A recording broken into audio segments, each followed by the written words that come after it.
Et nous voulons prendre le temps encore une fois d'apprécier Dieu qui est présent par son esprit.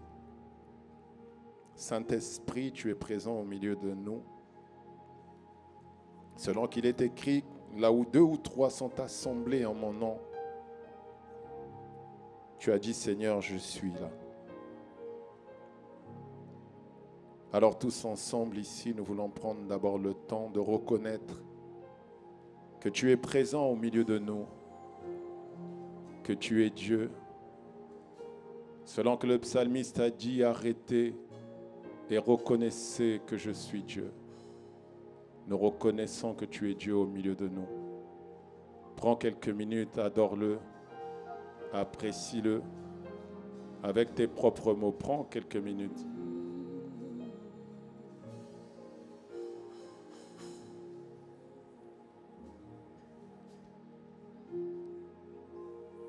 Esprit de Dieu règne, règne, règne. Dans ma vie, Esprit règne, règne, règne. Esprit de Dieu règne, règne, règne. Dans ma vie, Esprit règne, règne, règne. Illumine les yeux de mon cœur. Esprit de Dieu règne, règne, règne. En moi les choses d'en haut. Esprit de Dieu règne, règne, règne. Atteins tout ce que tu poursuis en moi. Esprit de Dieu règne, règne, règne. Illumine les yeux de mon cœur. Esprit de Dieu règne, règne, règne, règne, règne. Esprit de Dieu règne.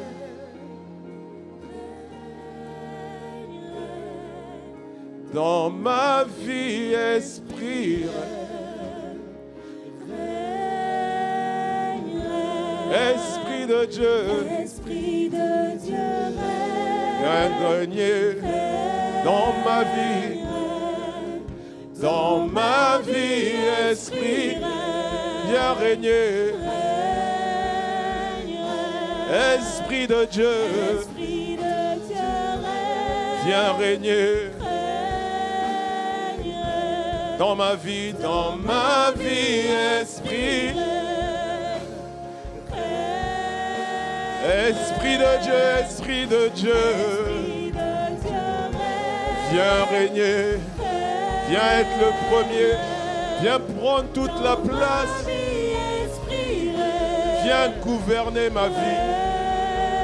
Esprit de Dieu, règne, règne dans ma vie. Viens gouverner ma vie. Viens gouverner tous les domaines de ma vie. Esprit de Dieu, Paraclet, tu es notre assistant, tu es notre aide, tu es notre intercesseur. Viens régner. Esprit de Dieu règne dans ma vie. Viens régner dans ma vie, Esprit, viens régner, viens être le maître dans ma vie, viens régner dans mes sentiments, viens régner dans mes émotions, dans ma vie, Viens régner dans mes pensées, viens régner dans mon imagination, dans ma vie, Viens régner sur ma volonté. J'accepte de renoncer à moi et de te laisser toute la place. Viens régner dans ma vie, dans ma vie, dans ma vie. Viens régner dans ma vie. Viens régner dans ma famille. Viens régner dans mon couple. Viens régner dans la vie de mes enfants. Viens régner dans ma maison. Viens régner dans mes finances. Viens régner dans tous les domaines de ma vie.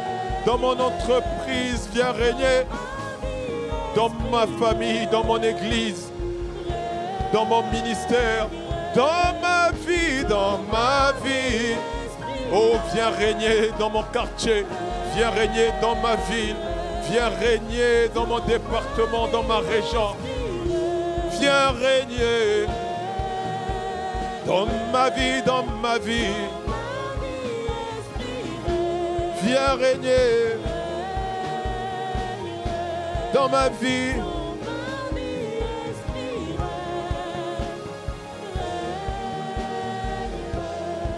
Bien-aimé, ce n'est pas juste un chant. C'est une prière qui est chantée. C'est un cri. C'est un soupir profond. Paul a révélé dans Romains 8 plutôt, verset 26. Il a dit, de même, nous ne savons pas ce qu'il convient de dire dans nos prières. Il n'a pas dit je ne sais pas prier ou nous ne savons pas prier. Il dit non, c'est la manière de prier. On ne sait pas ce qu'il convient de faire. Et il dit mais l'Esprit nous aide dans notre infirmité. Le grand Paul, le Paul rempli d'une grande grâce, le Paul par les mains duquel Dieu faisait des miracles extraordinaires, le Paul qui ouvrait des églises dans toutes les villes, le Paul qui était en train de conquérir des territoires, il dit, nous ne savons pas ce qu'il convient de demander dans nos prières. Il reconnaissait là une incapacité. Bien-aimé, il y a des domaines dans tes pensées, il y a des domaines dans tes imaginations, il y a des domaines dans tes raisonnements, il y a des domaines dans tes sentiments, dans tes émotions, dans tes désirs, dans tes envies. Il y a des domaines où tu sais que tu t'es bagarré, que tu essaies, que tu fais, mais il n'y a rien qui se produit, il n'y a rien qui avance. Il y a tes finances, il y a ton mariage, il y a ta maison, il y a tes enfants. Tu as essayé. Ce sont des domaines dans lesquels tu as besoin du règne de Dieu. En fait, quand tu dis viens régner, tu es en train de dire viens gouverner. Viens prendre non pas seulement la première place, mais prendre toute la place. J'accepte de ne plus contrôler. J'accepte de ne plus tenir. Je lâche prise. Maintenant, toi prends. Alors élève la voix toi-même et parle au Saint-Esprit. Il est là, il est l'aide, il est l'associé, il est le paraclet. Parle-lui. Prends quelques minutes, parle à l'Esprit. Shana parado se paliadade, rebalos caparando so paliadea, mali predash capaleadea, embrados capaladea. Je reconnais qu'il y a des choses que j'essaie, mais je n'y arrive pas. J'ai besoin de toi. Et je réalise que la seule chose que j'ai à faire, c'est ce soupir. C'est de ça dont on parle quand on parle d'un cri. Il s'agit d'un soupir. Tu vois, Anne était en train de crier à Dieu. Mais lorsque Élie, le sacrificateur, l'a regardé, il dit, mais c'est bizarre, cette femme, elle est en train de bégayer ou elle est en train de murmurer. On dirait qu'elle est sous. Non, c'était une prière qui était en train de monter. Et c'est une prière qui a emmené l'enfantement de Samuel, qui était le prophète pour lequel il est écrit qu'aucune parole n'est tombée de sa bouche. C'est-à-dire aucune prophétie ne s'est pas accomplie. Oh mon frère, ma soeur, il y a des dimensions de toi, il y a des dimensions de ta vie qui s'enfantent par ce genre de cri.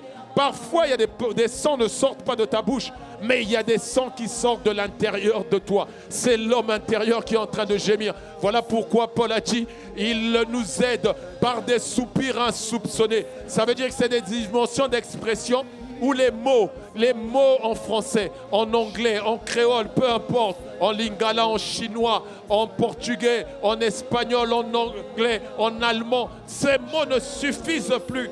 Il faut ce cri. Malisa paladea, rebos kapanda rebereketea, shanda paradea, shamanda rabadakea, mande brosa paladea, mande shakata paladea. Oh Esprit de Dieu, nous te supplions. Nous sommes comme Paul. Et nous sommes en train de te dire que nous ne concevons absolument rien comme venant de nous-mêmes. Notre capacité, en réalité, elle vient de toi. Car c'est toi qui produis en nous.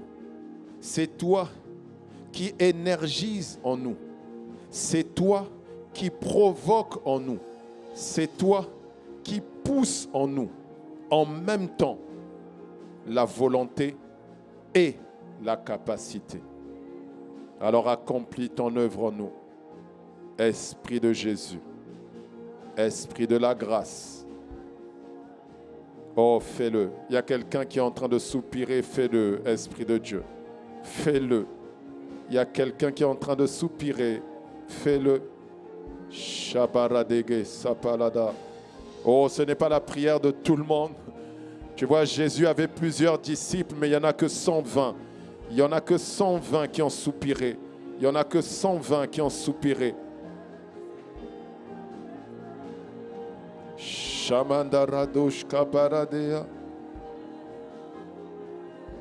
Dans ma vie, Esprit, règne, règne, règne. Dans ma vie, Esprit,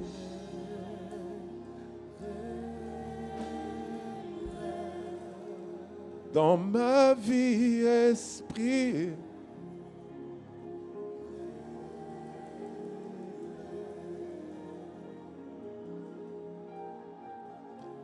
parle à ton Dieu, parle à ton Dieu, parle à ton Dieu.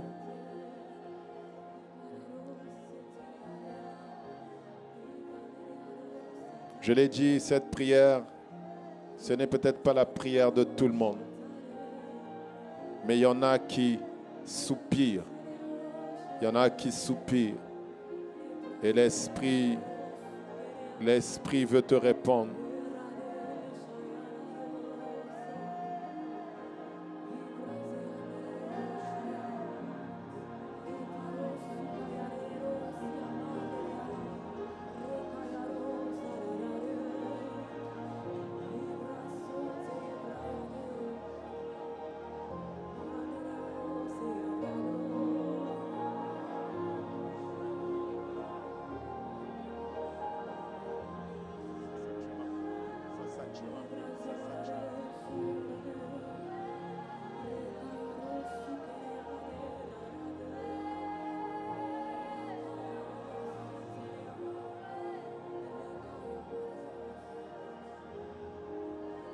Dans ma vie, Esprit, règne, règne, règne. Dans ma vie, Esprit, règne, règne, règne. Saint-Esprit, nous te laissons prendre le contrôle de ce temps. Saint-Esprit, sers-toi de moi comme tu veux le faire. Je ne sais rien faire, je ne suis capable de rien. Alors utilise-moi, utilise ma bouche pour parler de la part du Père et du Seigneur. Inspire les pensées de mon cœur et les paroles qui vont sortir de ma bouche. Saint-Esprit, dispose les cœurs de chacun pour recevoir ce que tu veux déverser. C'est toi qui as rendu les disciples capables de comprendre ce que les Écritures disent. C'est toi qui as rendu Lydie attentive à ce que Paul était en train d'enseigner. C'est toi qui as la capacité d'assujettir toutes choses selon ton bon plaisir. Alors fais infiniment bien au-delà de ce que nous pensons ou nous imaginons. Qu'une personne porte 30 fruits, une autre 60, une autre 100. En tous les cas, que personne ne sorte stérile de ce moment. Père, merci pour ta présence. Merci pour ton amour. Merci pour ta bonté. Merci pour ta miséricorde. Au nom le plus beau, au nom le plus précieux, le nom de Jésus le Christ, notre Seigneur, nous avons ainsi prié avec action de grâce et reconnaissance. Que quelqu'un donne un bon Amen. Est-ce que quelqu'un peut donner un meilleur Amen que ça? Amen, Amen. Que quelqu'un dise gloire à Dieu. Alléluia. Donc encore une fois, bienvenue à chacun de vous dans la demeure du Seigneur. Bienvenue dans ce lieu d'apparence ordinaire, mais où Dieu est en train de susciter des véritables disciples de Christ. Amen. Amen. Donc avant de commencer le message, tu vas te tourner vers ton voisin de gauche, ton voisin de droite, et tu vas lui dire, vraiment avec le sourire, et comme un prophète, je vois la gloire de Dieu sur toi. Donc, bien-aimé, si tu sens que la personne qui te parle ne parle pas comme un prophète, choisis quelqu'un qui parle comme un prophète. Oui, choisis quelqu'un qui parle comme un prophète. Parce que j'ai dit, tu dois parler comme un prophète. Parce qu'il y a ton voisin qui est pressé de s'asseoir, qui s'assoit déjà et qui te dit, je vois la gloire de Dieu. Ça, ce n'est pas la prophétie, ça. Non, non, non, non, non. On dit, fils de l'homme prophétise. Amen. Alors, prenons place dans sa présence et nous bénissons le Seigneur pour Elevation Choir.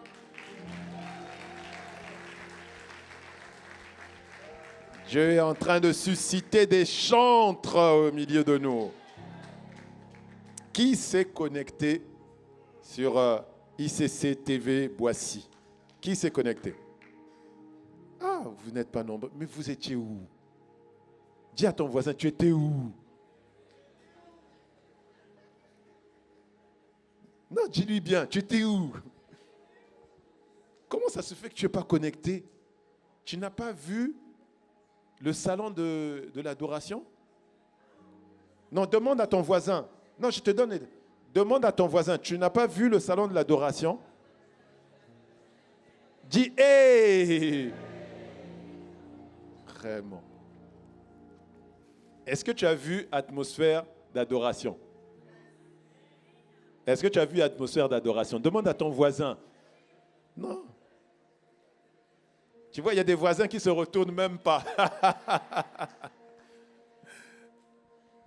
Oh, mais je te taquine dans l'amour du Seigneur, mais vraiment.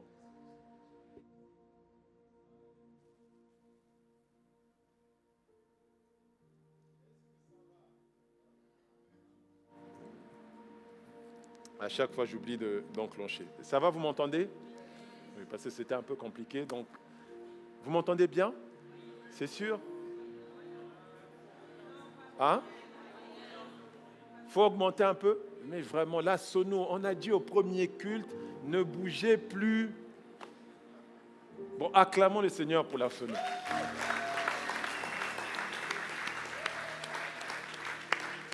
Non, quand c'est réglé, il ne faut plus bouger. Il faut laisser comme ça. Dis Amen. Amen. Amen. Alors aujourd'hui, nous entamons une nouvelle série. Dis à quelqu'un, c'est une nouvelle série. Accroche-toi bien. Nous décollons pour un nouveau voyage. Et on va aller en hauteur. Non, parce que c'est par palier. On dit monte ici, et puis quand tu es monté, après il dit encore Monte ici et je te montrerai encore. Donc c'est comme ça. Amen. On va de hauteur en hauteur, de gloire en gloire. Je ne comprends pas ton voisin qui ne dit pas Amen. Donc la nouvelle série, c'est croître en Christ. Oh, je sens que quelqu'un ici veut croître en Christ. La réaction de ton voisin m'étonne beaucoup ce matin. Mais ce n'est pas grave, tu vas écouter le message et tu vas comprendre que croître, c'est important. Amen. Alors, mon titre aujourd'hui, c'est croître en Christ. Tout commence dans le cœur. Tout commence dans le cœur. Amen. Croître est une nécessité. C'est une nécessité. Oui, ce n'est pas une option, c'est une nécessité. Pour tout être qui existe sur la terre des vivants, il doit absolument se manifester un processus qu'on appelle la croissance. Que ce soit chez les êtres humains, que ce soit chez les animaux, que ce soit pour les plantes, chaque être vivant qui est sur cette terre doit absolument, dans son existence, s'attacher à un processus de croissance. C'est obligatoire. Il n'y a aucun être vivant sur la terre qui ne croît pas, c'est-à-dire qui ne grandit pas. Lorsqu'on n'est pas en train de croître, en réalité, c'est déjà le signe qu'il y a quelque chose d'anormal. Il y a quelque chose qui dysfonctionne. Quand quelqu'un n'est pas en train de croître, c'est qu'il y a quelque chose qui ne va pas. Regardez, observez simplement. Lorsqu'un bébé naît, vous allez vous rendre compte que tout le corps médical se met à observer certaines données. Sa taille, son poids, sa peau. On observe plein de choses. Sa nutrition. Ils sont en train d'observer ces choses-là. Pourquoi? Parce qu'il faut qu'on regarde, est-ce que cet enfant est en train d'avancer? Et comment ils savent que l'enfant est en train d'avancer? On voit que l'enfant prend du poids. Par exemple, si un bébé ne prend pas de poids, vous ne sortirez pas de la maternité. Vous allez rester à la maternité. Ceux qui sont parents savent. Ceux qui ne sont pas parents encore, vivez encore, ça va venir. Vous voyez, par exemple, nous, nos 2 premiers garçons ont eu la jaunisse. Donc, on a eu le plaisir, le privilège d'avoir un long séjour à l'hôpital.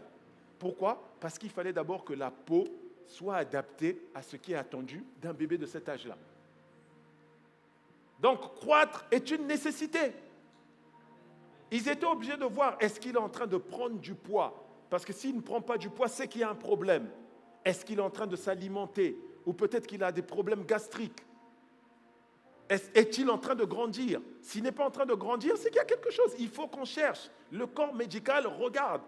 Et même pendant son avancée, même quand on est sorti, on retourne régulièrement faire les pesées et tout ça, parce qu'on continue à regarder l'évolution de l'enfant. Et même dans le carnet, vous allez voir, vous avez une courbe de croissance, des courbes de poids. On doit tout suivre. Donc les mamans savent ça. Il y a certains papas. Je ferme la parenthèse. Il y a certains papas, pas tous. Oh, bro. Soyons sincères, on est à l'église, on ne ment pas à l'église. Non, parce que je sais qu'il y a des papas, ce n'est pas leur truc. Mais non, mais je ne t'en veux pas, il n'y a pas de souci, on est ensemble. Amen. Vous voyez, même pour le Seigneur Jésus, lorsque les évangélistes étaient en train de rapporter l'histoire de sa vie, à un moment donné, ils vont nous faire une remarque concernant le Seigneur Jésus. Luc 2, verset 40, il dit « L'enfant croissait et se fortifiait. » Il croissait et il se fortifiait. Oui, Jésus croissait et il se fortifiait. Et il dit « Et il était rempli de sagesse. » Ah, il y a quelque chose qui le remplissait, qui fait qu'il est en train de croître. Et la grâce de Dieu était sur lui. Donc la capacité de Dieu était sur lui. C'est ça qui fait qu'on voyait qu'il était en train de croître. Quand vous regardez par exemple un enfant, si à partir de 9-10 mois, on ne le voit pas encore en train de marcher à quatre pattes, on s'inquiète. On dit l'enfant n'avance pas correctement, il y a un problème de motricité. Il faut qu'on aille voir le pédiatre, qu'on fasse des tests. Peut-être qu'il y a des problèmes nerveux, peut-être qu'il y a des retards de croissance. C'est là qu'on parle d'ailleurs de retard de croissance. Vous voyez, donc c'est important. Et donc si, pour le Seigneur Jésus, il a été dit, il croissait alors qu'il était le premier-né d'entre nous tous, ça veut dire que le Seigneur Jésus a établi le standard pour nous tous. Ouais. Si lui, il croissait, donc nous aussi, on doit croître. Amen. Bon, je suis étonné que ton voisin n'acclame pas Dieu.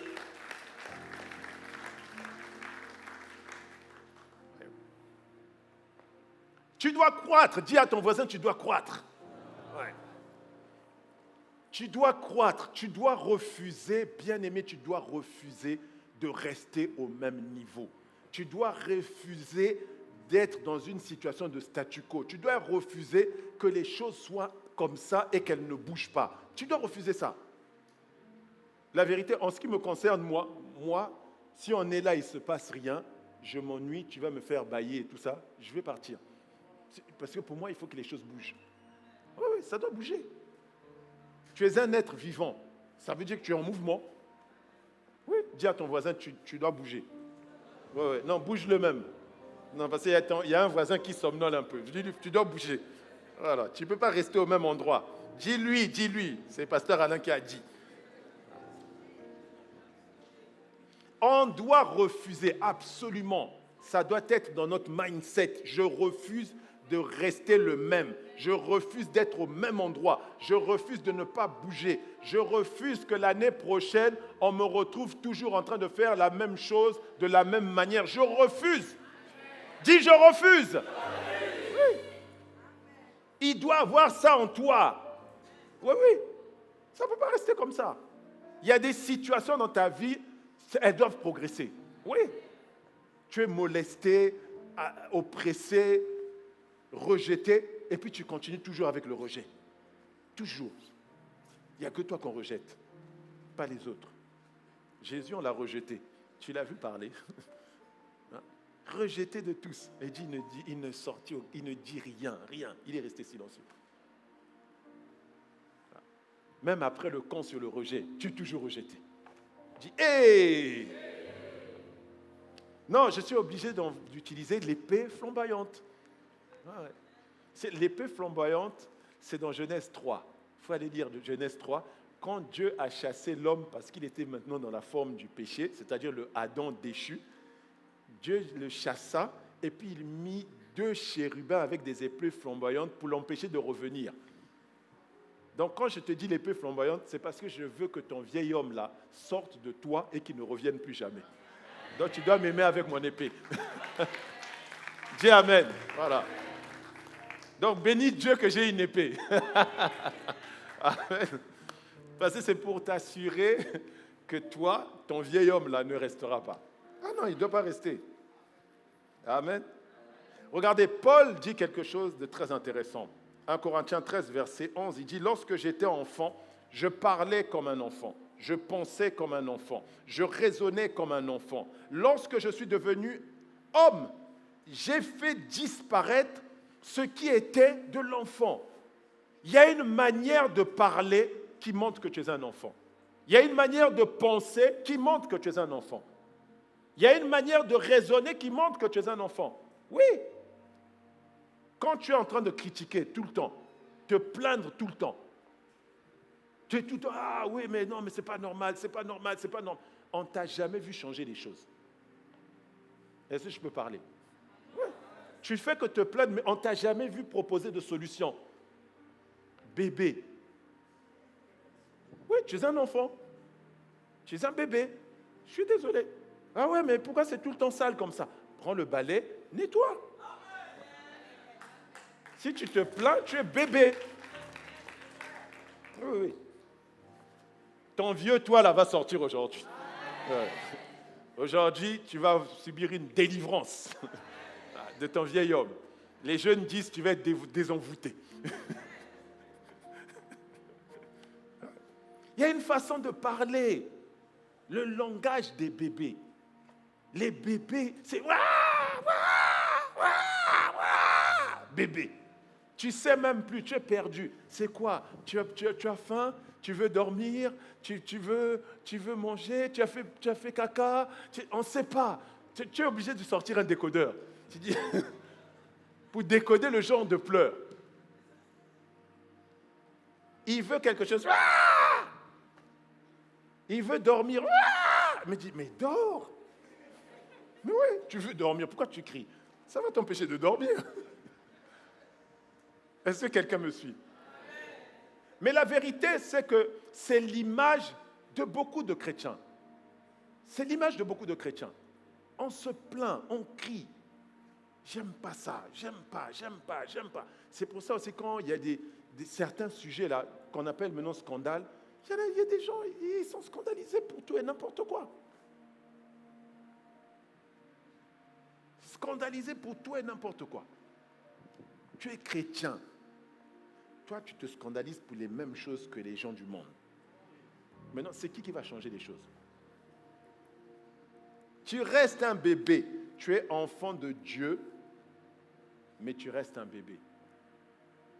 Et le malheur de ça, je l'ai dit la dernière fois, c'est que tant que tu restes dans cet état-là, il y a des choses que Dieu ne peut pas te donner. Dieu est sage. C'est pas le genre de parent, tu vois, ton enfant a 4 ans, tu lui donnes ton téléphone. Il a 6 ans, tu lui donnes ton téléphone. Tu as choisi d'écourter la durée de vie de ton téléphone, toi-même. Non, je te le dis, oui. Mais la preuve, c'est qu'il est plusieurs fois tombé dans l'eau, non? Et puis tu cries après l'enfant, ah, tu as fait tomber mon téléphone. Pourquoi tu lui as donné? Tu vois, Dieu, il ne fonctionne pas comme ça. Si tu as 4 ans, il ne va pas te donner le téléphone. Ça, c'est Dieu. Oui, oui. Tu n'as pas encore l'âge. Nous, là, on est pressés. Un enfant qui a 7 ans, tu lui achètes le téléphone. Hey! Mais il sait quoi? Il va appeler qui? Non, je te pose la question. Toi qui fais ça, il va appeler qui? Non, soyons sérieux. Je te désenvoûte. Parce que dès que tu rentres, tu reprends le téléphone en question. Dis Amen. Oui. Donc, je disais, Dieu est sage. Dieu, il y a des entreprises qu'il veut te donner. Il y a des associations qu'il veut te donner. Mais dis Amen. Oui. Il y a des promotions qu'il veut te donner. Il y a des faveurs qu'il veut te donner. Mais Dieu étant sage, il ne peut pas te donner ces choses-là quand il sait que le seul risque qu'il court, c'est que tu fasses exactement comme le fils prodige. Tu vois, d'ailleurs, il n'y a que ce genre de personnes-là qui font ça. Les bébés, c'est ça, en fait. Tu es aussi fils prodige. Tu viens, Seigneur, donne-moi l'entreprise. Toi-même, tu sais que tu n'as pas grandi. Tu le sais. Seigneur, je t'en supplie, regarde, les autres sont en train d'avoir des entreprises. Moi aussi, donne-moi une entreprise. Tu vas dilapider tout. Tu vas tout dilapider. Il le sait. C'est pour ça qu'il n'exauce pas. Fais tes 21 jours, 40 jours, il n'exaucera pas. Le vrai problème de Dieu, c'est un niveau de croissance. Dis à quelqu'un, tu dois croître. D'ailleurs, pose la question à ton voisin. Tu en es où d'ailleurs?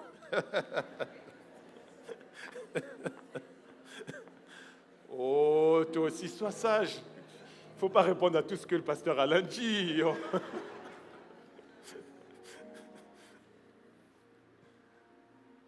Croître est donc une nécessité. Et une des choses importantes qu'on peut voir, c'est que Paul dit, en quelque sorte, il dit, il y a un langage que j'avais, il y a une manière de penser que j'avais. Je pouvais être quelqu'un qui pensait au crime, à tuer et tout ça. Donc, il y en a qui pensent à mentir et puis qui se sentent à l'aise avec le fait de mentir. Il y en a qui se sentent à l'aise avec le fait d'aller coucher partout. Il y en a qui se sentent à l'aise d'aller même coucher avec des animaux. Non, mais ne fais pas « Tu ne sais pas ce que nous, on voit dans les entretiens. Non, c'est très sérieux. Mais regardez, Paul parle de ça parce qu'il sait. Il écrit à l'église de Corinthe. Et quand vous étudiez le livre de Corinthiens, vous allez voir qu'au premier chapitre, il dit, vous avez reçu toutes les grâces et tous les dons de sorte qu'il ne vous manque de rien. Il ne vous manque rien, c'est-à-dire que vous avez les dons, il y a tout. Prophétie, parole de connaissance, guérison, miracle, il y a tout. Mais quand il arrive au chapitre 4, au chapitre 5, il fait le constat que les gars sont des impudiques. Il dit, hey, vous avez même des impudicités qu'on ne voit pas dans le monde. On voit ça chez vous. Un fils couche avec sa mère. Aïe. Non, mais il y a des gens qui sont à l'aise avec ça. Ils sont dans l'église. Non, je te le dis. Ils font ça. Et ils sont dans l'église. Ah ouais. Pervers, c'est la perversion. On appelle ça la perversion. Les procès, chapitre 10. Procès entre frères et sœurs. Chapitre 6 aussi, pareil. Procès entre frères et sœurs. Il leur a même dit, il dit, vous avez des procès, c'est-à-dire tu vas au tribunal et la plainte, tu viens la faire contre qui? Contre ton frère ou ta sœur. Je viens porter plainte. Oui, ça s'est passé où? À l'église ICC. Aïe! Et tu es en Christ. Bébé. Non, ça c'est des bébés. Tu as été incapable d'aller voir un responsable, un pasteur pour dire, écoute, il y a tel frère ou telle sœur qui m'a fait ci, ça, pour qu'on le reprenne, qu'on le corrige. Mais tu veux qu'il change où? En prison? Va vérifier en prison. Va vérifier le taux de récidive de ceux qui vont en prison. Tu verras que la prison ne change pas les gens. Le seul endroit où il peut changer, c'est ici. C'est ici.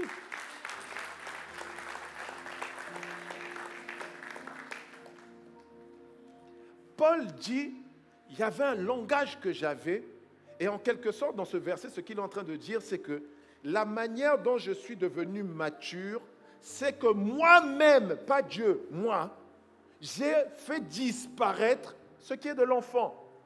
Ma façon de parler où je critiquais, je calomniais, tout ça, moi-même, je m'en suis débarrassé.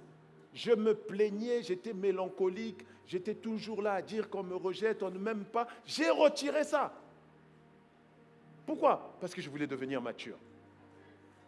Parce que c'était pour moi l'assurance de rentrer maintenant dans la possession de mon héritage. Sinon, je ne peux pas hériter. Et c'est ce qu'il dit à l'église de Galates, Galates 4, verset 1, dans la version de Darby. Il dit, « Or je dis qu'aussi longtemps que l'héritier est en bas âge. » Dans la version, lui, second, on dit un enfant. Mais là, il dit, il est en bas âge. C'est encore un petit. Tu vois, 4 ans, 6 ans, 7 ans, 8 ans, il est petit. Il dit, aussi longtemps qu'il est comme ça, il ne diffère en rien d'un esclave.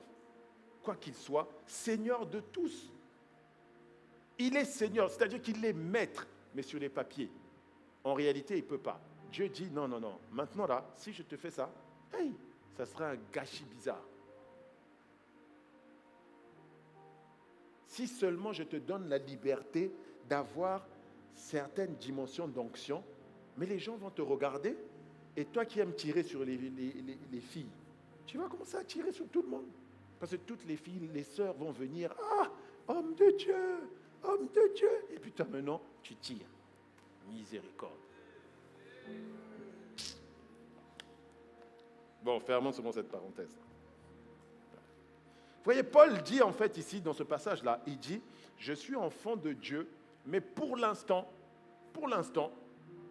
je suis dans un état où je ne peux pas avoir accès à toute la richesse que Dieu m'a donnée. Je ne peux pas en avoir accès pleinement. Pas parce que Dieu ne veut pas me les donner, non, parce que je suis encore petit. Donc vous comprenez par là que croître est une nécessité pour les chrétiens. Si c'est une nécessité pour tous les êtres, spirituellement aussi, croître est une nécessité. Je ne peux pas rester à l'état de la nouvelle naissance. Naître de nouveau, ce n'est pas la finalité. Dis à ton voisin, naître de nouveau, ce n'est pas la finalité. Ouais. C'est bien, mais ce n'est pas ça. Ouais. Regardez, Jean a écrit à l'église, à une église, et puis il écrit dans 1 Jean 2, verset 12, il dit, « Je vous écris, petits enfants, parce que vos péchés vous sont pardonnés à cause de son nom. » Donc il dit, « Je vous écris à vous, petits enfants. » C'est quoi la caractéristique des petits enfants? Les péchés ont été pardonnés. Et c'est pour ça que les petits enfants, là aussi, tu vas les voir, très souvent, c'est seulement, « Seigneur, donne-moi, donne-moi, donne-moi, donne-moi, donne-moi, donne-moi, donne-moi, Seigneur, donne-moi, donne-moi. » Ça, c'est les petits enfants. Il a faim, donne-moi à manger, Seigneur. Donne-moi le travail, donne-moi. Non, quand on est mature, on n'agit plus comme ça. Regarde Jésus. Il est venu devant un figuier, il avait faim. Et il a vu le figuier ne donner aucun fruit. Quand on est mature, tu parles maintenant à l'arbre. Parce que tu ne m'as pas répondu, maintenant je vais te dire, tu n'as plus le droit de donner à manger à qui que ce soit ici. Et l'arbre, le lendemain, a séché. C'est comme ça qu'on fait. Et c'est la dimension dans laquelle tu vas marcher maintenant. C'est-à-dire que tu parles aux situations, tu ne laisses plus les situations te parler comme si de rien n'était. Et puis tu vas pleurer à Dieu, non Seigneur, aide-nous, aide-nous. Non, je me lève dans le nom de Jésus. Moi, je me tiens ici, là, comme enfant de Dieu. Et par l'autorité de Christ Jésus, maintenant je viens mettre de l'ordre ici. Voilà. Ce qui était dans le trouble, maintenant je le remets dans l'ordre. C'est dans cette dimension-là que tu dois être. Un bébé se plaint tout le temps. Il dit, ah, les francs bonbons sont maintenant chez nous. Et il dit, attends, regarde Paul. Va lire Acte 19, tu vas voir. Diane d'Éphèse. Ils ont dit, le temple de Diane d'Éphèse est en danger. À cause de qui? Paul. Il dit, ces gens-là, ils ont fait ça non seulement à Éphèse, mais dans toute l'Asie mineure. Il dit, mais bientôt, c'est même Diane d'Éphèse qu'on va mépriser. C'est ce que tu deviens au nom puissant de Jésus. Donc, tu es né de nouveau. C'est bien. Tu es entré dans une nouvelle dimension. Je l'ai dit encore vendredi. Être chrétien, ce n'est pas s'attacher à faire des rituels, attacher à des habitudes. Tu lis la Bible, c'est bien. Tu pries, c'est bien. Tu viens au culte, c'est bien. Mais si tu t'arrêtes à ça, tu feras dimanche, maison, semaine de travail, dimanche. Dimanche, maison, semaine de travail, dimanche. Tu vas faire que ça. Et tu vas rester bébé. Tu vas rester bébé. Aucun impact dans ta vie, aucun changement dans ta vie, aucun impact dans la vie des autres. Pas parce que Dieu ne veut pas te donner ça, c'est parce que tu ne veux pas grandir. Dis à ton voisin, il faut grandir. Et la croissance spirituelle, elle se fait dans une relation qu'on a avec le Seigneur. C'est dans cette relation-là qu'on grandit. Oui, il faut que tu développes une relation avec lui. Une relation d'intimité. Et je vais t'expliquer.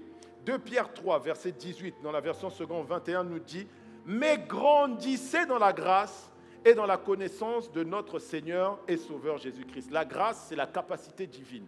Donc il dit « grandissez ». Dans la version lui second, on dit « croissez ». Donc il faut que tu grandisses. Donc autrement dit, il est en train de dire quoi? Que croître, en réalité, c'est grandir. Croître, c'est augmenter. Croître, c'est devenir plus grand. Croître, c'est pousser comme un arbre peut pousser. Croître, c'est s'élever comme un édifice doit s'élever. Autrement dit, si je reviens d'année en année, je vois que ta maison n'a qu'un seul étage. C'est que tu n'as pas grandi. Et les maisons des autres sont en train de grandir. Le jour où une tempête va venir, ceux qui ont construit, par exemple, tsunami vient. Ceux qui ont construit des bâtiments à 5 étages, le tsunami va peut-être venir au premier ou deuxième étage. Toi, tu seras où? Dis à ton voisin, il faut croître. Ah non, tu peux pas. Dis à ton voisin, tu ne peux pas rester à ce niveau-là. Tu es entré dans une dimension, dans une vie. C'est ce que je disais vendredi. Tu es rentré dans une vie qui est la vie de Dieu. C'est-à-dire que tu es devenu maintenant ce qu'on appelle une nouvelle créature. 2 Corinthiens 5, verset 17. Il dit, celui qui est en Christ est une nouvelle créature. On n'a pas dit une création, on parle d'une créature. Ouais. C'est une nouvelle créature. C'est une nouvelle espèce. Oui, c'est une nouvelle espèce. Pierre va jusqu'à dire, tu es de l'espèce divine.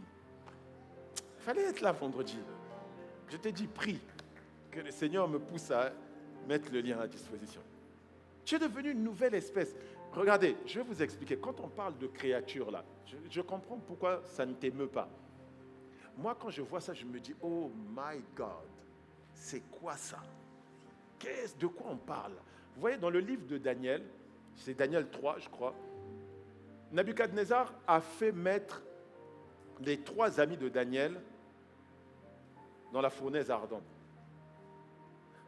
Et il les fait mettre dedans. Et Nabuchodonosor se lève en panique. Il dit, j'ai peut-être commis une erreur. Le Dieu de Daniel, il s'est souvenu du Dieu de Daniel. Il dit, il faut que j'aille vite regarder. Et entre parenthèses, on a mis les 3 dans la fournaise. Les gens qui les ont mis dedans se sont consumés. Bon, je comprends que tu ne réagisses pas. Ouais.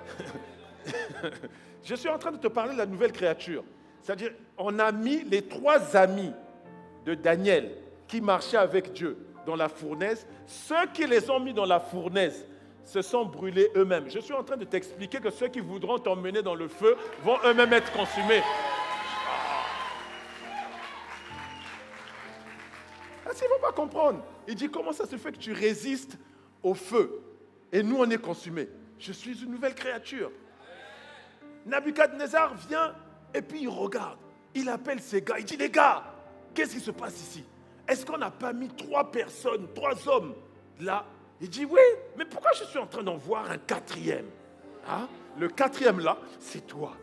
Tu vois? Et regarde, il dit, je vois le 4e. Il dit, et son apparence est comme sa face, est comme celle des fils de Dieu. Ça, c'est le...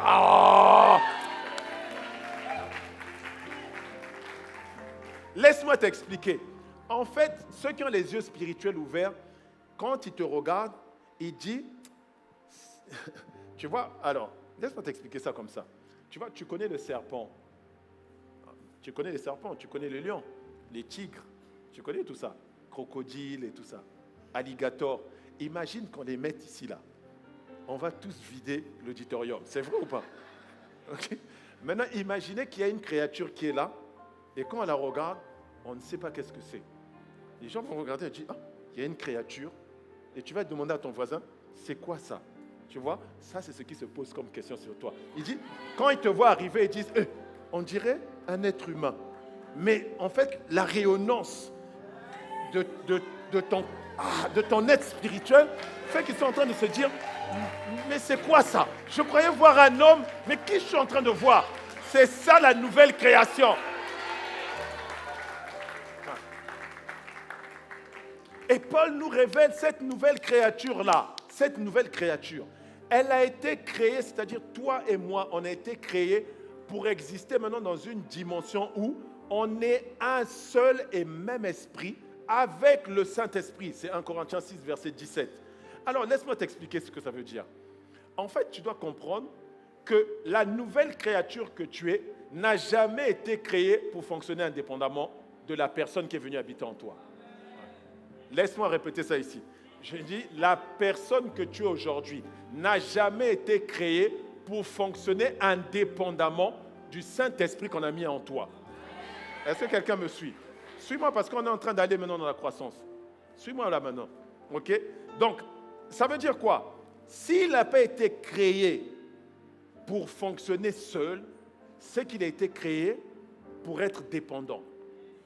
Autrement dit, ta croissance à toi, elle se manifeste dans quoi? Dans ta dépendance au Saint-Esprit. Et il a dit déjà, il a dit, Jean 15, verset 5, il a dit, sans moi, vous ne pouvez rien. Vous ne pouvez rien. Si tu veux faire par toi-même, c'est-à-dire tu veux faire encore comme hier, tu veux faire ce que je fais ce que je veux, je fais ce que je pense, je fais ce que j'ai envie de faire. En faisant ça, tu es en train d'agir exactement comme tu étais avant. Il t'a délivré de la puissance des ténèbres, il t'a délivré du Dieu qu'on appelle le prince de la puissance des ténèbres, il t'a délivré de lui, le Dieu de ce monde, mais tu repars vers lui encore. Hier, tu faisais ça. Tu faisais ce que tu veux. Tu faisais ce que tu penses. Tu faisais ce que tu avais envie de faire. Sans essayer de savoir est-ce que Dieu est d'accord avec moi.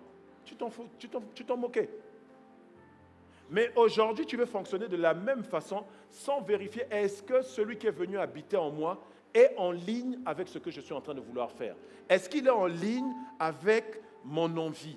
Est-ce qu'il est en ligne avec ma pensée? Est-ce qu'il est d'accord avec ce que je pense? Est-ce qu'il est d'accord avec ce que je veux faire? Tu ne cherches pas à le savoir. Tu fais comme avant.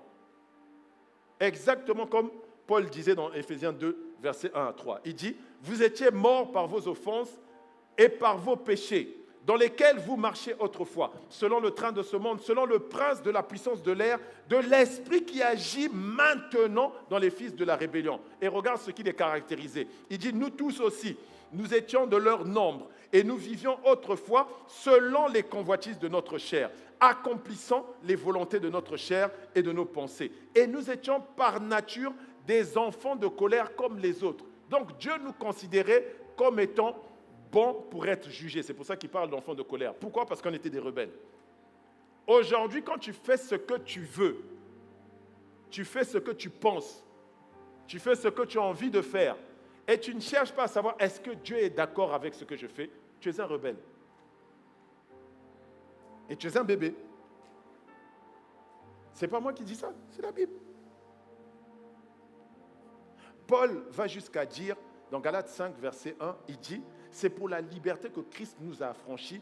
Demeurez donc fermes et ne vous laissez pas mettre de nouveau sous le joug de la servitude. » Donc, qu'est-ce que tu es en train de constater? Les défis que nous vivons, en réalité, ce sont des défis qui naissent de nos propres décisions. Quand je dis nos propres décisions, ce n'est pas forcément toi qui as décidé. C'est aussi les décisions qu'ont pris tes parents, tes grands-parents, tes arrière-grands-parents. Parce qu'on est en réalité en train de faire ce que des hommes ont décidé. Les mauvaises habitudes qu'on a, certains d'entre nous, on a des mauvaises habitudes qui ont été héritées de nos pères. Les vieilles manières de faire héritées de nos pères. Il y en a qui sont colériques. Tu es colérique pourquoi? Parce que dans la famille, il y a des gens qui sont colériques. Il y a des jaloux parce que dans ta famille, il y a la jalousie. Médisance parce que c'est toujours comme ça dans la famille. On médit, on critique. Donc toi, tu as grandi dedans et tu continues encore à critiquer aujourd'hui. Tu n'as pas changé ton langage. Tu n'as pas changé ta façon de penser. Il y a des gens qui pensent toujours petit. Je n'y arriverai pas, je ne pourrai pas. On va en parler quand on va parler de la croissance. Mais tu penses comme ça, pourquoi? Parce que tu penses encore comme tes parents pensaient, comme tes grands-parents pensaient. On te dit, va faire. Tu dis, ah, mais je ne suis pas qualifié. Pourquoi? Parce que dans ta famille, c'est comme ça que vous avez grandi. C'est comme ça qu'on raisonne. Il faut d'abord être qualifié avant d'aller. Mais le Saint-Esprit est en toi. Si le Saint-Esprit est en toi, c'est que tu es qualifié. Les disciples, c'était des pêcheurs, des Galiléens, sans éducation. C'est ce que la Bible dit d'eux. Pêcheurs de poissons, sans éducation, Galiléens, hommes du peuple. Et Dieu a fait d'eux des hommes extraordinaires. Est-ce que quelqu'un me suit? Alors, qu'est-ce que Dieu attend de nous? Qu'est-ce que Dieu attend de nous? Il suffit d'observer toujours le bébé. Je reviens toujours sur cet exemple. Quand j'observe un bébé, vous allez voir qu'un bébé ou un enfant, quand il naît et quand il est en train d'avancer, il ne décide pas de ce qu'il fait. Non. Il ne décide pas de ce qu'il boit. Il ne choisit pas son lait. Non. Il ne choisit pas les pots qu'il va. La marque des pots, ce n'est pas son problème. Lui, on prend, on met dans la bouche, et puis quand il est rempli, il remet tout, c'est fini. Tu sais qu'il est plein. Non, il n'y a que les parents qui connaissent ces phénomènes-là. Mes costumes ont souffert. Oh, miséricorde, Seigneur. Tu vois le costume des taches, toute la tâche. Donc, quand tu vois un enfant, tu vois qu'il n'a jamais choisi. Ce sont ses parents qui ont choisi ses aliments. Ce sont ses parents qui choisissent ses vêtements. Ce sont ses parents qui choisissent son école. Ils font tout ça pourquoi? Pour que l'enfant avance, qu'il passe de cette zone de dépendance-là à devenir autonome, puis autonome à être responsable, puis ensuite entrer dans la vie active. Est-ce que quelqu'un me suit? Et c'est ce que l'investissement des parents. Donc ça veut dire quoi? Si tu vois le naturel, tu vois aussi le spirituel. Le Saint-Esprit étant venu, c'est plus toi qui choisis, c'est lui qui choisit ce que tu dois faire. Donc arrête de lui dire, Seigneur, moi j'ai envie de faire ça, il faut que tu m'aides. Il faut que quoi? C'est toi l'enfant ou c'est lui l'enfant? Si je peux demander de l'aide à mon enfant.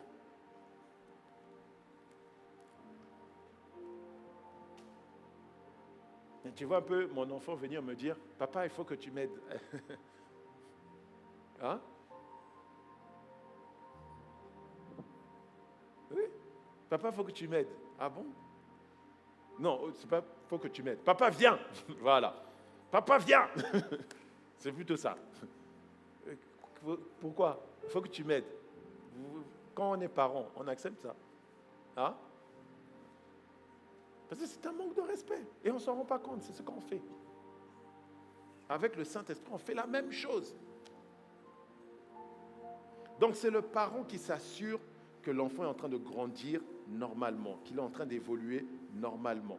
C'est pour ça que je vous ai dit, c'est dans cette relation-là, avec le Saint-Esprit, que le Saint-Esprit va nous emmener à grandir normalement, à avancer normalement, à évoluer normalement.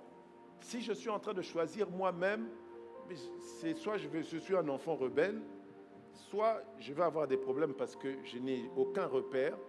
Et évidemment, quand je vais rentrer dans la vie active, ça va se voir. Ça sera compliqué. Et c'est ça les défis qu'on a aujourd'hui. C'est compliqué, pourquoi? Parce qu'on n'a pas les bons repères. On est entré en Christ et on dit, bon, je fais ce que je veux, et puis quand je sens que c'est difficile, je demande maintenant de l'aide au Saint-Esprit. Donc, il est à mon service. Paul a dit serviteur de Christ. Ouais. Et Christ, laisse-moi te dire, Christ, c'est le Saint-Esprit présent en toi. Romains 8, verset 9 le dit. Regardez, pour vous, vous ne vivez pas selon la chair, mais selon l'Esprit.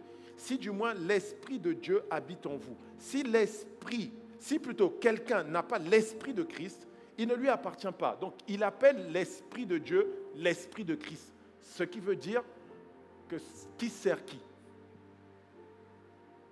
C'est nous qui servons l'Esprit de Christ. Dis Amen. Et j'ai dit dernièrement que lorsqu'on parle de croître, on est en réalité en train de parler d'un changement qui se produit à l'intérieur de nous. Vous vous rappelez, j'ai parlé de l'œuf et du poussin. Il est en train de croître à l'intérieur. Il est en train de changer. Les pattes, les ailes, les plumes commencent à se former. Tout ça là, nous on ne voit rien. Tout se passe à l'intérieur. Il y a juste un moment où, étant à l'intérieur, il dit maintenant j'ai tellement grandi,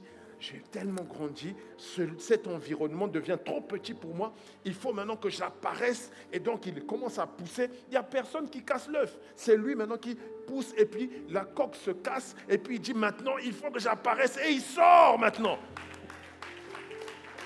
Et c'est ça que tu dois accepter. Tu dois accepter ce processus-là. Te dire, il faut d'abord que je croisse et que je laisse que je croisse à l'intérieur, que le changement se passe à l'intérieur. Il y a un moment, qu'on le veuille ou pas, l'espace dans lequel je suis sera trop petit pour moi. Je serai obligé d'apparaître. Et quand je vais apparaître maintenant, on dit lorsque Christ, votre vie, paraîtra, vous aussi vous paraîtrez dans la gloire. Ah! Est-ce que quelqu'un me suit? Alors, ce que j'ai dit, c'est que croître se fait dans la relation. Pourquoi c'est important que ça se fasse dans la relation? Parce qu'on parle d'un changement à l'intérieur. Si on parle du changement à l'intérieur, je l'ai dit au début dans mon titre, ce changement-là doit se produire dans le cœur. C'est d'abord le cœur. Le cœur doit d'abord être changé. Lorsque l'esprit vient, il vient d'abord pour changer le cœur. Parce que le cœur, c'est l'endroit d'où sortent toutes choses. C'est de là que viennent les sources de la vie. Quand on parle des sources de la vie, c'est-à-dire tout ce qui doit arriver à manifestation, ça vient du cœur. Même les mauvaises actions, le Seigneur Jésus l'a dit, ça vient du cœur. Les crimes, les meurtres, tout ça, ça vient du cœur. Donc quand tu vois quelqu'un qui est en train d'injurier les gens, il y a ça dans le cœur. Moi, quand tu me parles et que tu utilises des noms d'oiseaux, je sais que c'est dans ton cœur. Non, je sais. Si tu veux apprendre à discerner, c'est simple. Écoute seulement les paroles qui sortent de la bouche de quelqu'un. Tu vas discerner. Tu vois quelqu'un quand tu lui dis « Ah non, mais maintenant, pourquoi tu ne fais pas ça ?» Il parle un langage de peur. Tu sais que la peur est dans son cœur. Ça veut dire qu'il est encore dans un état de bébé. Et donc, pour que Dieu t'emmène, parce qu'on est tous enfants de Dieu, dis Amen. Oui, enfant de Dieu, c'est le mot grec technon. Okay? On est tous enfants de Dieu. Ce que Dieu veut, c'est que tu passes. Donc, en tant qu'enfant de Dieu, tu nais d'abord. Okay? Quand tu nais, tu es népios. Okay? Et le népios, c'est le bébé ou le bambin. Maintenant, tu dois passer de népios à ouios. Ouios, c'est maintenant fils. OK? Donc, je vais quand même épeler parce qu'il y a certains qui sont en train de prendre note. Népios, ça fait N-E-P-I-O-S. Voilà. Parce qu'en grec, toutes les voyelles, on les lit individuellement. Ouios. H-U-I-O-S. Voilà. OK? Voilà. Donc, il veut que tu deviennes ouios, parce qu'il n'y a que le ouios qui peut le manifester, lui. C'est le premier-né d'entre nous qui était fils de Dieu, qui a manifesté Dieu. Il a dit, je t'ai fait connaître. Moi, ton fils, je t'ai fait connaître. Donc, s'il doit se faire connaître par toi, il faut que tu sois dans la dimension fils ou fille. Amen. Alors, pourquoi j'explique que ça se passe dans la relation? Pour une raison très simple. Lorsqu'on regarde un homme que Dieu a annoncé, a appelé comme l'homme étant selon mon cœur, il parlait de David. Il dit, David, c'est l'homme selon mon cœur. Il dit, ah, il a le cœur de Dieu, David. Donc, si j'écoute ce que David donne comme conseil à son fils Salomon, et qu'il est en train de lui parler du Dieu, de sa relation avec le Dieu qui a dit, lui, il a mon cœur, je vais découvrir comment on fait justement pour croître. Est-ce que quelqu'un me suit? 1 Chronique 28, verset 9. C'est David qui parle à Salomon et il dit, « Et toi, Salomon, mon fils, connais le Dieu de ton père et sers-le d'un cœur dévoué et d'une âme bien disposée. Car l'Éternel sonde tous les cœurs et pénètre tous les desseins et toutes les pensées. Si tu le cherches, il se laissera trouver par toi. Mais si tu l'abandonnes, il te rejettera. » David vient de donner la clé. Il dit, Dieu, il sonde les cœurs. Il regarde toutes tes pensées et puis il va les peser. Tu vas avoir le cœur comme Dieu, tu as besoin que Dieu lui-même opère ces choses-là. Et quel est le conseil qu'il lui donne? Il lui dit, connais le Dieu de ton père. L'expression connaître là, c'est yada en hébreu. Ça veut dire connais-le intimement. Il s'agit d'une relation intime. Vous savez, il y a différentes formes de connaissance. Je vous l'ai déjà expliqué. Dans la Bible, notamment dans le Nouveau Testament, vous avez gnosis, G-N-O-S-I-S. Gnosis, c'est la connaissance intellectuelle. Par exemple, je te donne une information, je t'ai transmis de la gnosis. Okay? Maintenant, quand tu commences à prendre cette information-là, ce qu'on fait d'ailleurs quand on quitte l'école, tu mets maintenant en pratique ces choses-là. Ta connaissance de la même notion va augmenter avec ton expérience. On est d'accord? OK? Donc, cette connaissance-là, en grec, on utilise l'expression ginosko, G-I-N-O-S-K-O. OK? Donc, c'est la connaissance qui vient lorsqu'on fait une expérience, on pratique la parole. Maintenant, lui, quand il parle ici là de l'intimité, c'est maintenant une connaissance qui arrive par révélation. Vous voyez, ça arrive par révélation et par intimité. C'est-à-dire, dans la révélation, ça veut dire je me mets nu. Il n'y a que dans l'intimité que quelqu'un se met nu. voyez, un homme et une femme, ils se révèlent dans la chambre. Vous voyez? Et c'est de cette connaissance-là dont il parle. Il dit, il faut que tu arrives à connaître Dieu dans l'intimité. Et dans cette intimité-là, tu vas voir que Dieu va maintenant peser les pensées de ton cœur. Et c'est là où les choses que tu avais avant, là, Dieu va commencer à pointer. Il dit, tu vois, tu as mal pensé. Tu vois, tu as mal réagi. Tu as mal parlé. Ainsi de suite. C'est comme ça que le Saint-Esprit va maintenant te parler. Est-ce que quelqu'un me suit? Et donc, il y a 3 choses. Dis à quelqu'un 3 choses. Il y a 3 choses qu'on doit faire pour croître. La première chose, c'est que nous devons croître par l'Esprit. Que quelqu'un dise croître par l'Esprit. Oui. Croître par l'Esprit, de quoi je parle ici? Je parle de croître par ce que l'Esprit nous pousse à faire. Autrement dit, comment nous répondons aux instructions du Saint-Esprit. Comment nous répondons aux enseignements du Saint-Esprit. Comment nous répondons aux directions du Saint-Esprit.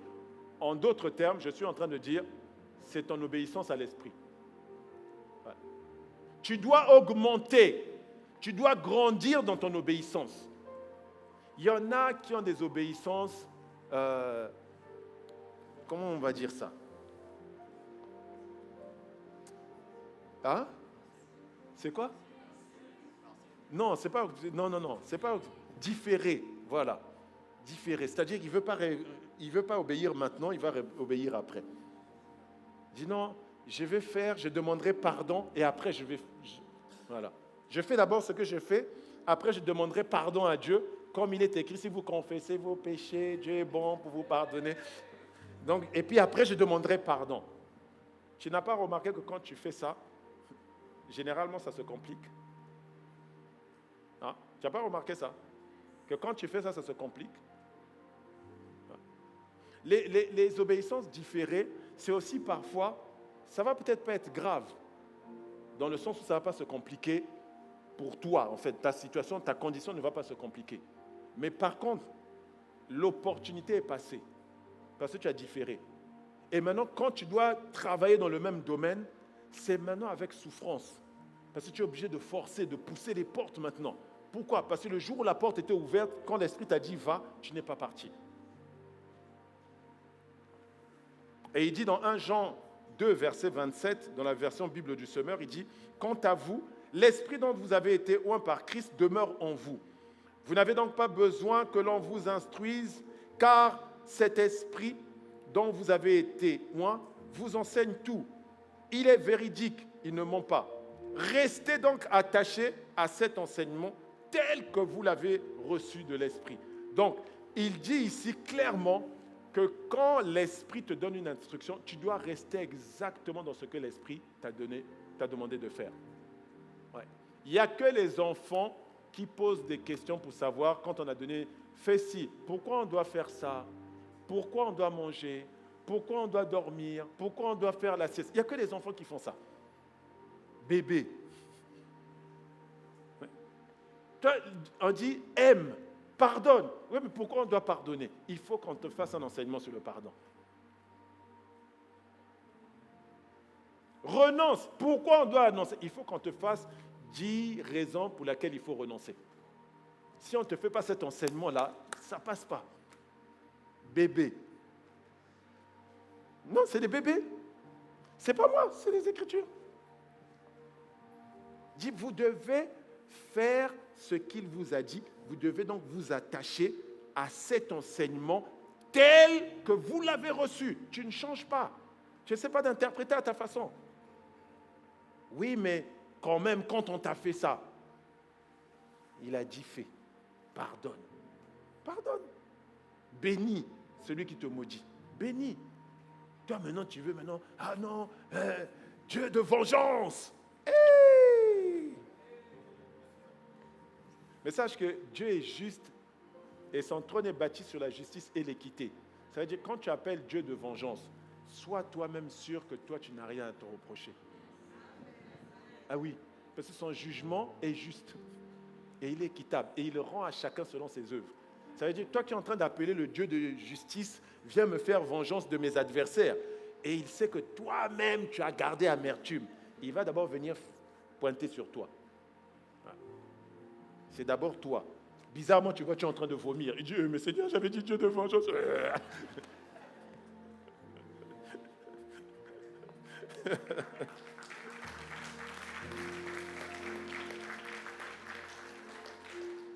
Ton obéissance à la voix de l'Esprit, à l'instruction de l'Esprit, c'est ce qui te garantit la sécurité. Mon frère, ma soeur, notre sécurité, elle est dans l'obéissance à la voix du Seigneur. Plus vite on obéit, plus vite on est sécurisé. Ouais. Parce que quand il te dit fais, tu fais. Quand quelqu'un vient te toucher, il dit hé, pour qui tu te prends toi? C'est là que tu vois l'intervention du Dieu jaloux. C'est-à-dire que toi-même, tu n'as même pas besoin de parler. Il dit tu viens toucher à mon serviteur? Mais tu sais ce que c'est d'avoir un cœur obéissant comme ça? Là, il va frapper, tu vois, comme Israël. Quand Israël était maltraité par des adversaires, quand Dieu frappait, aïe, ça faisait mal. Hein. Je te vois marcher dans cette dimension au nom de Jésus. Ça te protège. Parce qu'il dit ici que l'esprit en question est véridique, c'est-à-dire il te dit la vérité, c'est-à-dire la réalité qui te concerne toi, pas la réalité que le monde te donne. C'est pour ça aussi, quand il te dit que tu as été guéri, même quand la maladie est en train de montrer des symptômes, parle à ton corps. Ne parle même pas à la maladie. Laisse tomber la maladie là. Parle à ton corps. Je dis, qu'est-ce que tu es en train de faire? Tu fais erreur. J'ai été guéri, donc je ne suis plus malade. Voilà. Ça, les symptômes, tu dis, je t'ai dit que j'ai été guéri. Voilà. Tu as vu Jésus parler à l'esprit qui rendait stérile le figuier? Non, il a parlé au figuier. Donc parle à ton corps. C'est ce que je fais, moi. C'est ce que je fais. Demandez à ma femme. Pendant qu'on était en vacances, on avait une table en verre, là, je ne l'ai pas vue, j'ai tapé dessus, bam! Mais ça a bien tapé. Hein. Moi, là, c'est guéri au nom de Jésus. Et puis, j'ai marché normalement. Ouais. Ouais, non, je ne faisais pas semblant. C'est à l'instant. Parce que j'ai pris l'habitude. Mais oui. Mais 1 Pierre 2, 24 dit, par ces meurtrissures, vous avez été guéris. Je suis au lendemain d'une guérison. Qu'est-ce que tu veux qu'une maladie vienne encore parler sur ma vie? Je ne peux plus. Obéir au Saint-Esprit, ça te protège de l'arme fatale du diable. Son arme fatale, c'est quoi? C'est la séduction par le mensonge. Te mettre dans l'erreur. Le Seigneur Jésus lui-même l'a dit, hein. Dans Jean 8, verset 44, il dit, il est menteur et il est père de mensonges. Il dit, même s'il voulait dire la vérité, il ne peut pas. Tout ce qu'il dit est mensonge. Donc, il va venir te mentir sur ta condition, te mentir sur tes finances. Il va te dire, non, mais tu n'as rien. Tu as beau dire, je suis en haut, pas en bas. Il va te dire, regarde ton compte. Et puis toi aussi, c'est ça le truc. Quand tu as des inspirations comme ça, tu te connectes.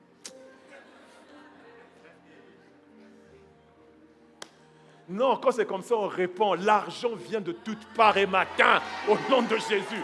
Oui. Mais oui. Deuxième chose dans laquelle on doit croître.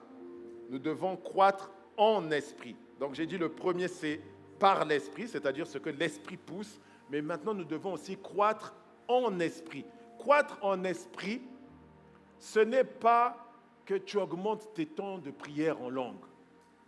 Ça, c'est important. Dis à quelqu'un, c'est important. Et c'est bon que tu le fasses tout le temps. Non, mais pourquoi tu ne lui dis pas? C'est parce que toi-même, tu ne fais pas ça. Non, j'étais discerné. J'ai discerné qui tu es. J'ai discerné. Tu as refusé de dire ça parce que toi-même, tu sais. Ouais, dans la présence de Dieu, tu ne voulais pas mentir. Non, c'est bien. Acclame Dieu pour toi-même.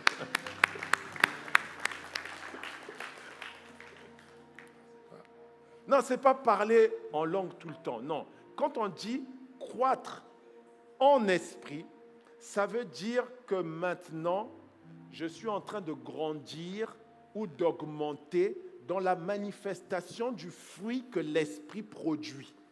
Il faut maintenant que le fruit de l'esprit apparaisse de plus en plus par moi.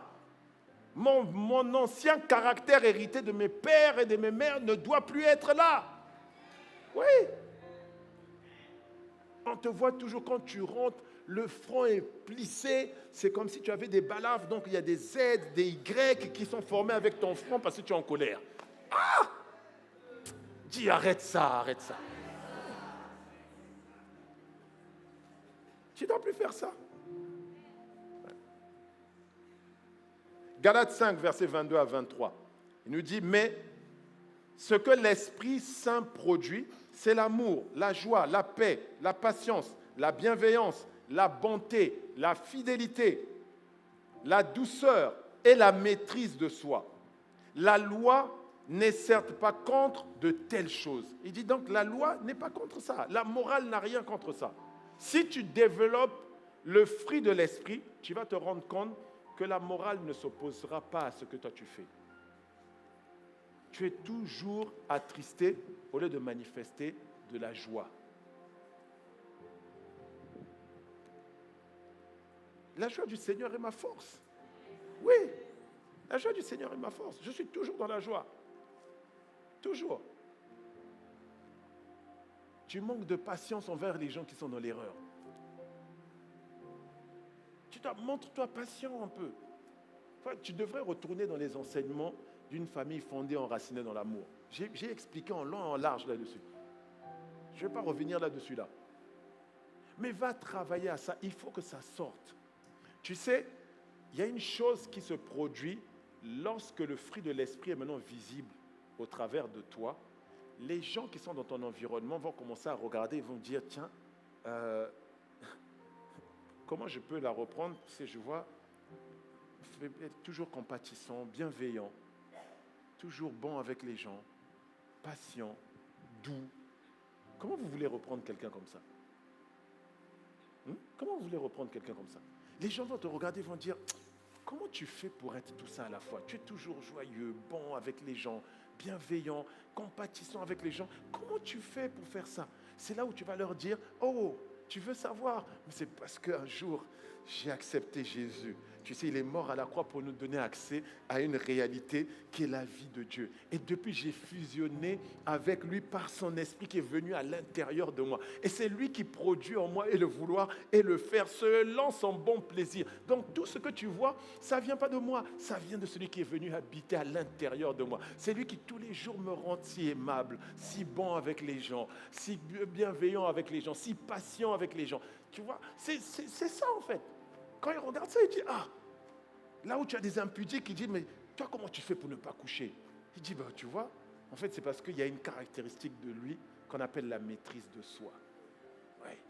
Et moi, ça s'est manifesté. Donc, du coup, quand je vois les gens, je n'ai pas envie de tirer sur tout le monde. Non, je n'ai pas envie de coucher avec tout le monde. Tu vois.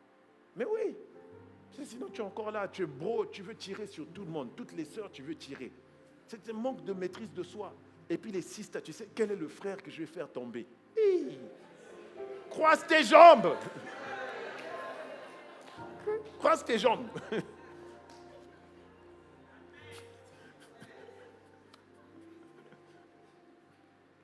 Vous savez, laisser paraître le caractère de Christ, c'est ça qui va t'emmener maintenant à éteindre les désirs charnels avec lesquels tu te battais encore hier. La réponse est simple. Dès lors que tu commences à développer ça, tu vas voir que ces désirs-là vont s'arrêter, ils vont s'éteindre. Si tu as maintenant la maîtrise dessus. Galates 5, verset 16, version Bible du Semeur, dit, je vous dis donc ceci, menez votre vie dans la dépendance au Saint-Esprit. Et vous n'obéirez pas aux désirs qui animent l'homme livré à lui-même. Vous voyez, donc si je deviens dépendant du Saint-Esprit, le constat que je vais faire, c'est que maintenant, les choses que je faisais hier, je fais par moi-même, je sais ce que je veux.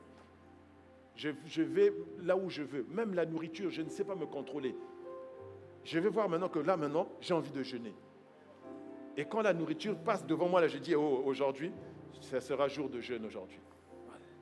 Pourquoi? Parce que je vais donner la liberté d'abord à mon esprit. Amen. Oui, parce que chacun de nous est tenté par quoi? Et amorcé par quoi? Par nos propres convoitises. Je te donne la clé. La clé, c'est ton intimité avec le Saint-Esprit. La troisième chose, c'est que nous devons croître avec l'Esprit. Que quelqu'un dise croître avec l'esprit. Quand je parle de croître avec l'esprit, je parle ici de ce que nous faisons lorsque nous sommes en train de servir le Seigneur. Quand on sert le Seigneur travaille avec nous.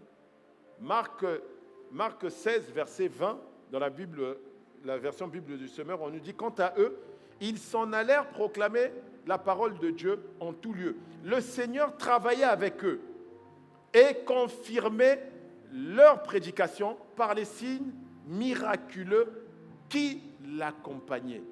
Donc, le Seigneur, il y a des choses que tu ne verras jamais tant que tu ne sers pas. Oui, il y a des choses que tu ne verras jamais. Tu lis dans la Bible que le Seigneur faisait des miracles extraordinaires par les mains de Paul. Et on mettait des chiffons sur lui et les gens étaient guéris. Tant que tu fais, dimanche je suis à l'église, en semaine je suis chez moi, dimanche je suis à l'église, en semaine, tu n'es jamais allé imposer les mains à qui que ce soit. Tu ne verras jamais ça. Non, ne rêve pas, ça ne va pas arriver comme ça. Je préfère te délivrer de ça. Dis Amen. Oui, ça n'arrivera pas. Tu ne verras aucun don prophétique se manifester si tu ne prends pas toi-même le courage d'aller et de dire « Le Seigneur aime cette personne-là, il a sûrement quelque chose à dire, il faut que je me lance. » Ça ne sortira pas. Ça ne peut pas sortir comme ça.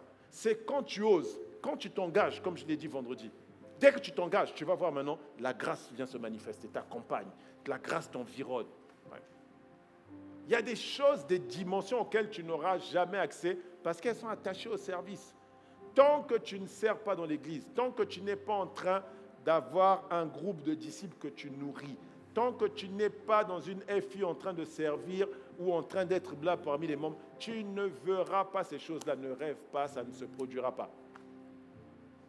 Jésus lui-même, quand le Saint-Esprit est venu sur lui, qu'est-ce qui s'est passé? Il fut poussé dans le désert. Donc, ça te montre que le Saint-Esprit ne vient pas pour le pique-nique. Il ne vient pas pour faire des retraites. Il y en a, ils font même des retraites, c'est-à-dire retraite de 20 jours, retraite de 3 jours, retraite d'une semaine. Depuis toutes les retraites là que tu as fait, combien d'âmes tu as gagné? Ben oui, combien d'âmes? Dis-nous. Quand Jésus allait prier, quand il est descendu, il y a des dimensions que ses disciples ont regardées et ont dit apprends-nous à prier. Combien de vies ont été transformées par toi après toutes tes retraites-là? Non, toi tu fais tes 21 jours pour mon mariage, 12 jours pour mon travail, 3 jours de jeûne à sec pour mon enfant. Mais dans tout ça, tu as converti qui? Tu as transformé qui? C'est là-bas que Dieu t'attend. Où sont tes disciples? Dimanche après dimanche, tu viens seul et tu es tranquille. Tu ne pourras jamais croître avec l'esprit tant que tu ne fais pas ça. Tu dois t'engager. Engager à servir. Et servir tous les jours. Parce que tu peux le servir même en allant faire le bien. Il y a le ministère de l'aide. Dans 1 Corinthiens 12, allez lire. Vous avez la gouvernance, vous avez l'aide. C'est-à-dire que tu peux aller faire le bien. C'est un ministère. Créer une entreprise qui rend service aux nations, c'est un ministère. Mais tant que tu n'es pas en train de faire ça, il y a des choses que tu ne verras pas. Tu ne les verras pas apparaître. Tu ne les verras pas se manifester. Tu ne verras pas la dimension d'hommes et de femmes extraordinaires tant que tu ne seras pas engagé là-dedans. Parce qu'on est trop focalisé sur nous. Et Dieu ne peut rien faire avec quelqu'un qui est focalisé que sur lui. Oui, moi, mon, ma, me. Il ne peut absolument rien faire. J'ai dit il ne peut rien faire. Je n'ai pas dit il ne veut rien faire. Il ne peut rien faire. Parce que tant que tu es sur toi, même s'il veut, il ne pourra rien faire. Parce que tu ne feras pas attention à ce qu'il va te dire. Et c'est cette dimension-là qui t'emmènera à voir de grandes œuvres être accomplies par toi. C'est la dimension où tu grandis, tu choisi de croître avec l'Esprit, en servant Dieu. Amen. Amen. On va se lever, on va prier.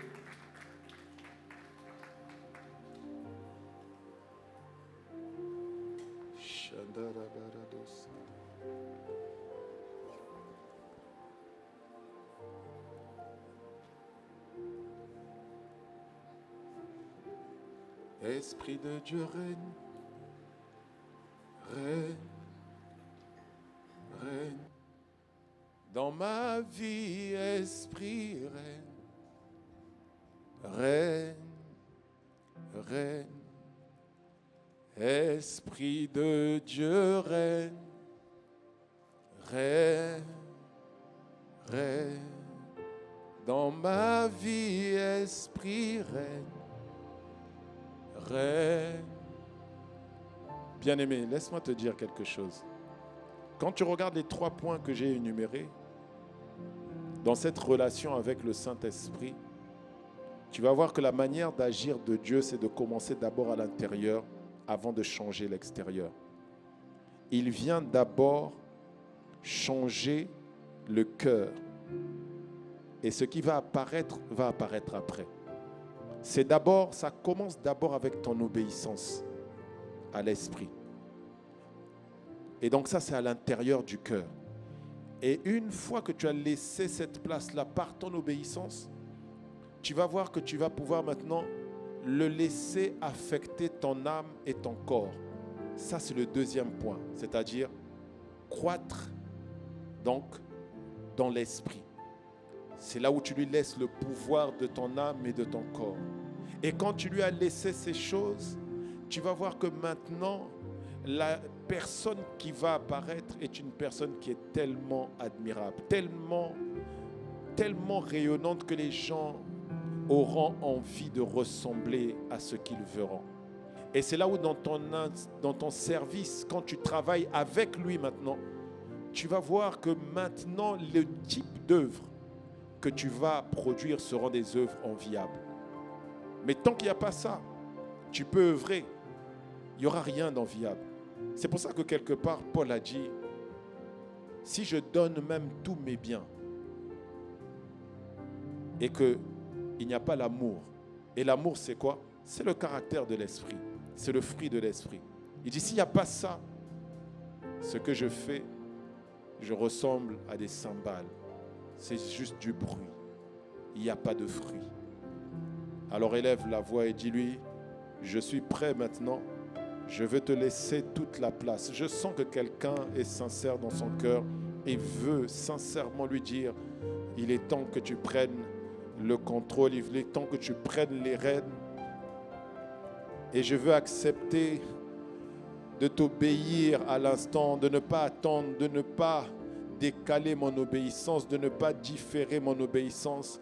Je veux accepter maintenant de laisser le fruit de l'esprit apparaître au travers de moi. Je ne veux plus de différer. Non, je veux de l'immédiat. Maintenant, c'est maintenant. Shamanda rabados kaparadea, rebos kamanda rabadea. Prends 2 minutes, parle-lui. Oh, j'ai envie de grandir dans ma relation avec toi. J'ai envie d'augmenter dans ma relation avec toi. Jean le Baptiste a dit dans Jean 3,30, il a dit, il faut qu'il croisse et que je diminue. Lorsque je dis j'ai envie de grandir dans ma relation avec toi, ça veut dire que je suis en train de dire, Esprit de Dieu, il faut que tu croisses et que moi je diminue. Ça veut dire les moi, mon, ma, me, il faut qu'il diminue. Mes questions avant d'obéir, il faut que je diminue. Mes interrogations, mes envies d'avoir des explications avant d'obéir à ta parole, il faut qu'elles diminuent. Mes désirs de laisser mes anciennes manières de faire, mes anciennes habitudes, mon ancien caractère, il faut que ça diminue. Parce que toi, tu dois croître. Shamanda la barade, kabala sapalia baradea. Élève la voix. Oh, là où hier, je ne voulais pas te servir, il faut, Seigneur, que j'augmente aussi, que je te serve de plus en plus, qu'on te voit de plus en plus au travers de moi. Oh oui, Seigneur, c'est la saison de ma croissance. Il faut que Christ soit manifesté. Il faut que Christ, notre vraie vie, soit rendu visible. Je ne veux pas seulement que tu sois formé, non, je veux que tu sois rendu visible. Croître, c'est maintenant la dimension où le poussin sort de l'œuf et apparaît parce qu'il n'y a plus assez d'espace dans la coquille. Je ne veux pas être dans la coquille éternellement. Non, non, non, non. Je veux apparaître. Non, je ne vais pas rester dans cette dimension d'enfant de bambin. Je veux rentrer dans la dimension des fils. Shamanda labaradege sapaliada. Oh Seigneur. Fais-le avec mon frère, fais-le avec ma sœur, fais-le avec moi-même. Dans cette saison, ne nous laisse pas là où nous étions. Emmène-nous plus loin dans la dimension de qui tu es. Merci pour ta grâce. Merci pour ton amour. Au nom de Jésus le Christ, que quelqu'un donne un bon Amen.